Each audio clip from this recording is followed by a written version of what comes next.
हजरत सैयदना उमर फारूक, सब बोलिए रदी अल्लाह ताला। हजरत उमर फारूक रदी अल्लाह ताला का मुबारक ज़माना है।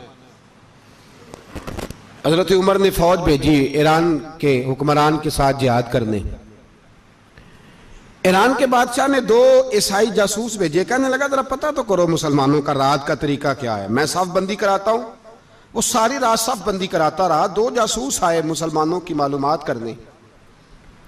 मालूमात करके जब वापस गए तो हजरत उमर फारूक रदी अल्लाह ताला अन्हु के सिपाहियों को देखा, गौर से पलटे तो बादशाह कहने लगा क्या हाल देख के आए हो?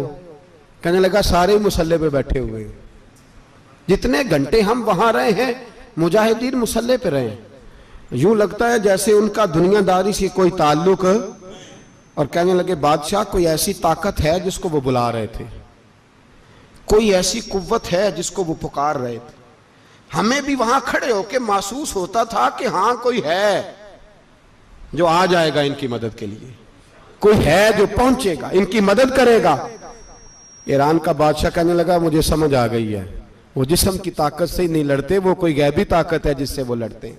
भाई वो गैबी ताकत भी तो हमारे पास हमने नाराज कर लिया ना, वो भी तो नहीं ना, मस्जिद का रुख भी तो कोई नहीं। और मैंने पिछले जुमे भी कहा था, फिर कहता हूं, वहन हो गया उम्मत को। नबी पाक ने फरमाया उम्मत को वो क्या है, दुनिया से मोहब्बत हो गई है, मौत से कराहत हो गई है, वहन है। सहाबा किराम को मौत से बड़ा प्यार था, मौत से बड़ी मोहब्बत कर। हमारी तरह नहीं, वो कहते थे मरेंगे तो मनो मट्टी, तो वहां ठीक है अज़ाबे कब्र हक है। लेकिन मैं कहा करता हूं सालों के बाद जो परदेश से मां के पास आए, मां उसे अजाब नहीं देती, उसका माथा चूमा करती है। और भाई जो रब करीम की बारगाह में जाएगा तेरा क्या ख्याल है, गल सड़ जाएगा। मदीने वाले हबीब ने फरमाया कब्रुल मोमिन रौज़तुम मिन रियाज़िल जन्ना, फरमाया मेरा मोमिन जब कब्र में जाता है तो अल्लाह जन्नत के सारे दरवाजे खोल देता है, वो तो अल्लाह की रहमत में पहुंचता है। कौन कहता है मोमिन मर गए, वो तो कैद से छूटे अपने घर गए। कौन कहता है कब्र में अजाब है तो सिर्फ अजाब ही है, हाँ मुजरिम को सजा मिलेगी, लेकिन मोमिन हमेशा जहन्नम में, वो बेलाखिर जन्नत में जाएगा, बेलाखिर जन्नत में जाएगा। और किसी दरवेश ने बात की, वो करके चले गए, बर कमाल ही कर गए। कहने लगे दोज़ख में मैं तो क्या, मेरा साया ना जाएगा, क्योंकि रसूल पाक से देखा ना जाएगा। नबी पाक सैयद आलम अलैहिस्सलाम के गुलाम तो देखो ना, सारी जिंदगी उमर फारूक, बुखारी पढ़ो तो सही, सारी जिंदगी उमर हर नमाज के बाद कहते थे अल्लाह मरजुकना शहादतन फी सबीलिक, अल्लाह बिस्तरे पे मौत ना देना, मौत मुझे शहादत की देना। हजरत सैयदना मौला अली शेर खुदा करम अल्लाह ताला वजहुल करीम सारी जिंदगी कहते रहे अल्लाह अली ने मैदान में उम्र गुजारी है, इसे शहादत की मौत अता फरमा। ओ भाई ये तो शहादतें मांगने वाले। हजरत इमाम हुसैन मैदान करबला में खड़े थे, शिमर कहने लगा हुसैन तेरी चारों जानी मौत है, तो आप फरमाने लगे तुझे अभी हमारा पता ही नहीं, मौत से तो हमारा प्यार चलता है। और फरमाया ये शहादत तो हमारा पीछा करती है, पहुंच जाती है जहां हम होते हैं, मौत से डरा रहा है। मुसलमान का मरने को दिल नहीं करता, वरना वो इतनी बड़ी कोठी में कौन रहेगा। मरने को दिल इसलिए नहीं करता कि वो जो 6 करोड़ 10 करोड़ डॉलर लूट के रखे, मर गए तो खाएगा कौन। वो फकीर फाका मस्त थे, उनका घर ही कोई नहीं था, उनके बैंक बैलेंस ही कोई नहीं थे। वो कहते थे घर हमारा है वो जो हमारे रब ने तैयार किया हुआ है, हमारा बैंक बैलेंस है वो जो हमें जन्नत में जाके मिलेगा। उनका तो ये खाता ही कोई नहीं था, इसलिए वो शहादत की। हजरत उमर बिन जमू रदी अल्लाह ताला अन्हु मैदाने ओहद में 4 बेटे लेके आए। कितने बेटे बोल के बताए? 4 बेटे लेके उमर बिन जमू आए, और खुद एक टांग से लंगड़े से आप ही हैं, टांग छोटी है। हुजूर के सामने खड़े हुए कहा महबूबा मेरे 4 ही थे, मैं 4 ले आया हूं, कबूल कर ले। तो हुजूर ने फरमाया तू क्यों तलवार ओढ़े आया है, ये तूने क्यों गले में असला डाला हुआ है? कहा या रसूलल्लाह मैंने भी तो जाना है ना। तो हुजूर ने फरमाया 4 बेटे जो हैं। तो हजरत उमर बिन जमू ने बात की, सहाबा कहते हैं हम लबों से मुस्कुरा रहे थे, आंखों से रो रहे थे, क्या अजीब अंदाज है। हुजूर ने फरमाया उमर 4 बेटे जो आ गए तो तू रहने दे। तो हजरत उमर रो पड़े, कहने लगे महबूबा क्या लंगड़े जन्नत में नहीं जाएंगे? क्या हुजूर मैं लंगड़ा हूं तो मेरे लिए जन्नत कोई नहीं? मेरे हबीब पाक सैयद आलम सल्लल्लाहु अलैहि वसल्लम ने फरमाया अमर तो जरूर जन्नत में जाएगा। कहा महबूबा फिर बच्चे बाद में जाएंगे, मैं पहले मैदान में जाऊंगा। एक बीबी 4 बेटे लेके आई उहद में।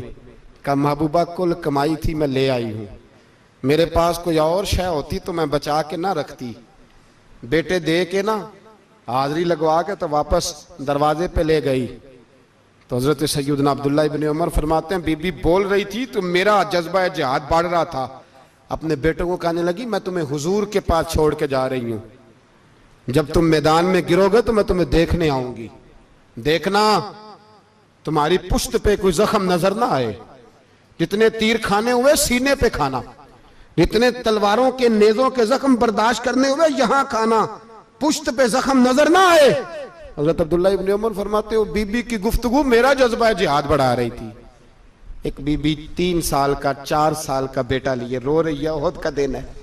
सहेलियां पूछती हैं तू क्यों रोती है? वो कहती है देखो मेरा खामद भी बदर में शहीद हो गया, भाई और बाप भी। दिल करता है कोई जवान बेटा होता तो आज मुस्तफा के साथ उसे ही भेज देती। कोई जवान मेरे पास है ही 3 साल का तो क्या करूं, 3-4 साल का बच्चा क्या करेगा? पता नहीं क्या दलील आई, अचानक उठी, बेटे को सीने से लगाया, कपड़ा डाला, मस्जिद नबवी पहुंच गई। हजरत बिलाल कहते हैं मुझे मिली, कहने लगी बिलाल मुझे पता है हुजूर तैयारी करा रहे हैं जंग की, पर 2 मिनट अगर मेरी मुलाकात हो जाए। बिलाल हबशी कहने लगे हुजूर हम एक बीबी जिद कर रही है। हुजूर बाहर आए, कहने लगी हुजूर मैं फलां की बेटी, फलां की बहन, फलां की बेवा हूं, मैंने बदर में 3 शहीद दिए हैं, अब मेरे पास ये 3 साल का लाल ही बचा है, बड़ा फख्र है मेरा। लोग मुझे शहीद की बेवा, शहीद की बेटी, शहीद की बहन करते, दिल करता है शहीद की अम्मा भी कहीं जाऊं तो मेरा बेटा ले लें। सैयदना बिलाल कहते हैं हुजूर मुस्कुराए, कहने लगे ये 3 साल का नौने हाल क्या करेगा? कहते हैं अम्मा का अजीब जज्बा है। कहने लगी महबूबा सुना है असला भी थोड़ा ही है, ढालें ज्यादा कोई नहीं, मेरा बेटा साथ रख लें, जब आपकी तरफ कोई तीर आया ना तो मेरा बेटा ढाल के तो इसको ढाल बना के आगे कर देना। महबूबा ढाल तो बन ही सकता है ना। हजरत बिलाल फरमाते हैं मुस्तफ़ा करीम ने फरमाया जा मैंने कबूल किया, कयामत के दिन बेटा घर ले जा, जब तेरा नाम पुकारा जाएगा तो शहीद की अम्मा कह के ही पुकारा जाएगा, जा तू घर ले जा। कहते हैं चलते चलते एक गरीबनी और आ गई, इतनी सी अट्टी बान की, इतनी सी। बिलाल हुजूर से मुलाकात हो जाएगी, नबी पाक आ गए तो कहा महबूबा ये गलबा इस्लाम में मेरा भी हिस्सा डाल ले। हुजूर ने फरमाया ये क्या है? कहने लगी हुजूर खामद फौत हो गया, औलाद अल्लाह ने बेनियाजी से दी नहीं, सवेरे चरखा काट के रिज़्क़े हलाल खाती हूं, मेरे पास ना ये इतना सा बान है, एक घोड़े की लगाम बन जाएगी, महबूबा हिस्सा तो डाल जाएगा ना दीन के लिए, मेरी कबूलियत हो जाएगी। मेरे हबीब ने हाथ उठाए और दुआ मांगी, कहे अल्लाह जितना तू मैदान के मुजाहिदों को अजर अता फरमाए उतना इस गरीबनी को भी अता फरमाना, उतना इसे भी देना। भाई ये जज्बे थे, ये रंग था उम्मत मुस्लिमा का, इसलिए काफिर घर में बैठ के कांपा करता था। अब उसे पता है ये एसी वाली कार से नहीं निकल सकते, उसे पता है कि हमने इन्हें बोतल पे लगा दिया है, अब ये पेप्सी मरिंडा और ये पी के खाने के साथ तो ये मस्त रहते हैं, अब ये नहीं निकल सकते घर से, हमने इन्हें उन चीजों पे लगाया है जो इनके वजूद को खोखला कर रही, अब कैसे मैदान में निकलेंगे? वो इसलिए नहीं डरता कि वो तेरी आसाइशों, तेरी जिंदगी में आने वाली सहूलतों से आशना है। मौत बिस्तर पे भी आ जाती है, लेकिन जिसको मैदान में आती है वो सारी जिंदगी जिंदा रहता है, वो सारी जिंदगी जिंदा रहता है। भाई मरना तो है, लेकिन अगर जिंदगी दीन के काम आएगी तो अमर हो जाओगे, बच जाओगे।